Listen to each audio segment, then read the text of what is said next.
Ingon ani ka anindot o kakuyaw ang agianan nga among gisubay dinhi sa hanging bridge sa Pakibato. So nakita na to ang dako kayong sapa nga adunay grabe kalubog ang tubig mga ka-Morning Star no. So inani nagsunod sa ako gibidyuhan ko nga ako nagdrive motor. So kung ikaw kabuhi unon jud ka mga ka-Morning Star no mulatay di murag di jud ka katahas no pero so wala choice ang mga tao tungod sa agianan nga sakto gayud tungod kay ang kalsada diya sa may left side ila pang giayo. So ingon ani ang may tabo mga ka-Morning Star So ako ni hunong yug ko nagpatabang ko sa akuan kay maulaw masag ko kay naay nagsunod sa kuha nga nagmotor usab nga gusto sa bunaog.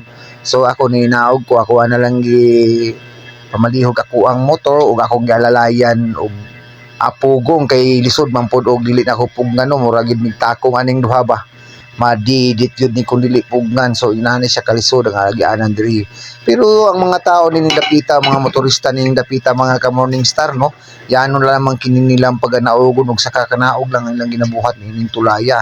So pipila pa sumapa sa mga istorya diri pipila na ka mga motor ang nangahulog dinhi tungod sa kakuyaw ni ining nga dapit. So shout out kini sa may Pakibato gid nga lugar.